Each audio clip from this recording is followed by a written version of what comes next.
I just got done packing. We're about to catch this flight right now to Toronto. I did not plan for this trip like I usually do. I wanted everything to be kind of spontaneous. So I just got done packing right before my flight. But we about to catch this Uber right now, flying out of Boston Logan Airport into Toronto.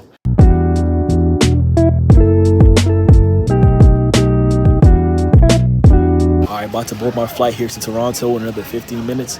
Got to the airport relatively early. Usually for international flights, I like to get to the airport like an hour and a half before. So I did that today, but I didn't even need that much time. Like TSA was mad quick. Also had pre-check and clear. So that saved me a bunch of time. Got through everything in like 5 minutes. So if you don't have clear or TSA pre-check, I suggest you get that because it will help. So I got through that. I'm about to board a Porter Airlines flight. My first time flying this airline, so I don't know what to expect, but we gonna see.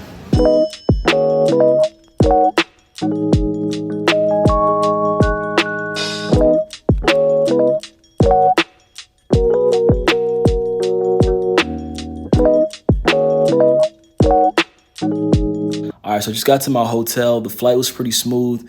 The airplane was kind of small, probably one of the smaller, planes I've been in. The seats kind of reminded me of Frontier Airline seats. So not the most comfortable, but we got there. It was about an hour and a half flight, so nothing crazy. Coming off the plane, everything was pretty smooth from, going through immigration. That process took about maybe 10, 12 minutes. Line was pretty short.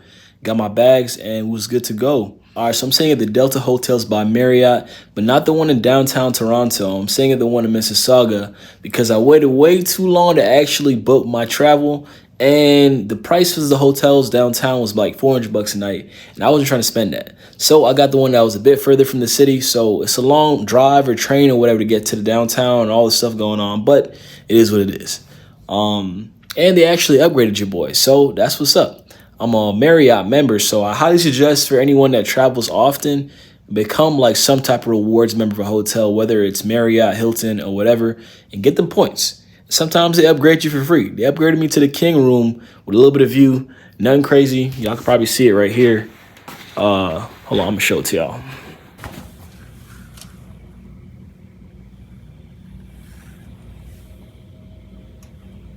So yeah, nothing crazy with the view here. I mean, it's not downtown Toronto, but hey, I'll take it. Free upgrade to a king room, I'm not complaining. So it's pretty early right now. I'm about to get my day started. When I do trips like this, I like to get up as early as I can and, get my day started so I get as much activities in as I can. So I'm about to shower up, get some breakfast, and then get my rental car.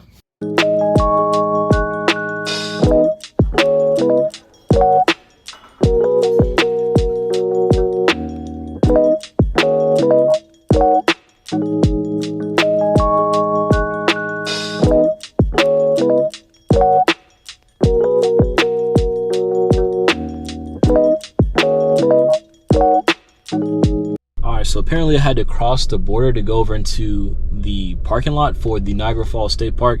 I didn't realize that it was going to be like on the US side. So if you decide to come here to Niagara Falls and you stayed at a hotel in Toronto, make sure you bring your passport. Because I actually almost forgot mine. I decided, let me just go back and get it just in case. And thank goodness I did, because I would have been out of luck. It took me about an hour and a half to get here from my hotel. All right, so I'm here at Niagara Falls now, and it looks like it's about to start raining again, but it is what it is. So I decided to pay for the tour, going on a shuttle. It's going to take me to all the spots in Niagara Falls as opposed to walking around. So waiting on the shuttle right now, should be here in a bit. Total cost for the shuttle that takes you to the whole tour, it was $109. So kind of pricey, but not the worst. So I'm about to go walk around right now.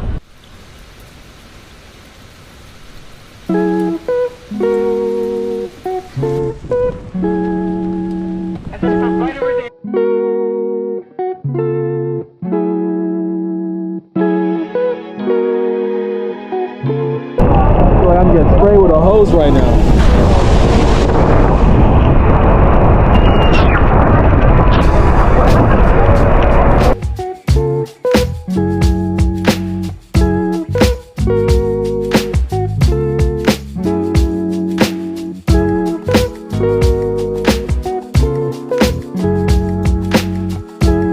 What are my initial thoughts on Niagara Falls? So as I told you guys before, I got like the full tour for $109. It came with the tour of all different places there, the park, as well as the Made of the Mist boat tour that everybody does. So If you decide to go there, I think the only thing that's really worth paying for is the Made of the Mist boat tour. So that's the iconic, you know, being on the boat with the ponchos and you going through the waterfall, mist spraying in your face and all that. Super fun.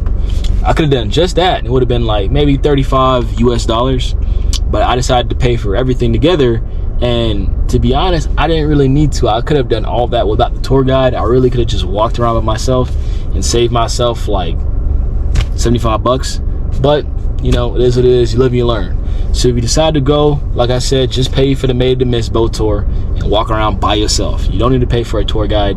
It's not worth it. The thing about driving from Niagara Falls back to Toronto, you gotta think about is the border, right? This border control here is crazy. Like the traffic built up by this thing is ridiculous. So if you plan and you got a tight schedule with your trip, make sure you plan to spend extra time at the border. Made it back to the hotel. The drive from Niagara Falls ended up taking a little bit longer than expected, but it's all good. Made it back safely. About to change right now, get dressed and get some food, then explore some more of Toronto. All right, so I just got done getting dressed. I'm about to go get some food right now. I'm thinking maybe Thai food. So I'm gonna find a spot that has some good reviews on Google and we're about to go there and check it out.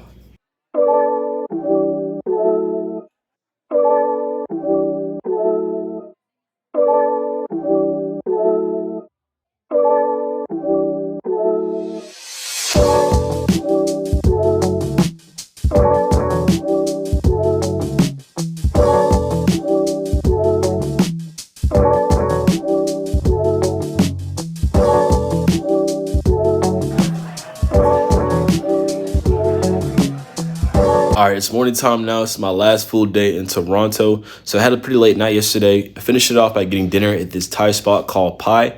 Really good Thai food there, a great vibe inside. I liked how they had the place set up. If you're into Thai food, I suggest you check it out while you're in Toronto.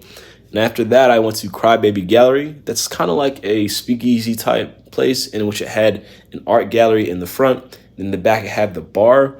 Drinks were really cool there. Bartenders were awesome.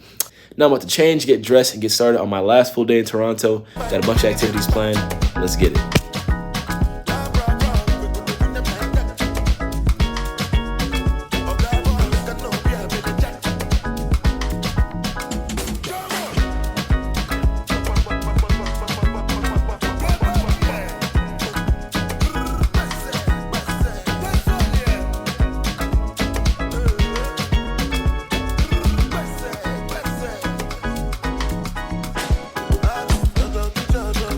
All right, so I just dropped off my rental car.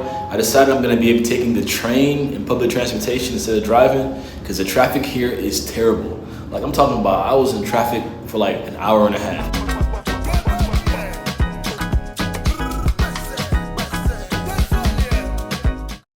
All right, so I'm about to make my first stop of the day, which is at the Art Gallery of Ontario. I'm actually really excited to go here. One of the things I like to do back home is go to museums, and they have a cause exhibit here that I'm actually looking forward to see.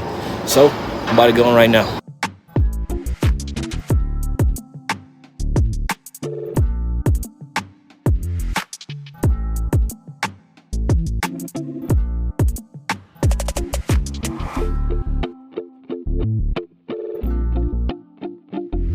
All right, so I'm walking over to this area right now called Kensington Ave. Apparently it's this area with a bunch of outdoor shops, food places, and things to do. So I'm about to check it out right now. Get some breakfast. I'm gonna just look for a place that has a cafe with good reviews on Google, and we're gonna try it out.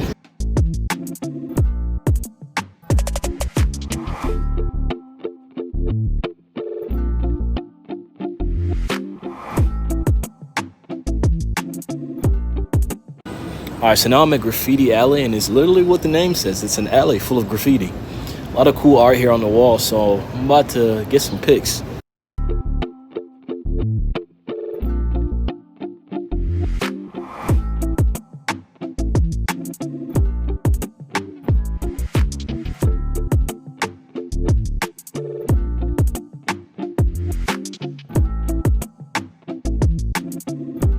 I got this Oreo cookie cake from somewhere called Eve's Temptation. So I barely even eat, you know, sweets and stuff like that. But I got it today and we're about to try it out.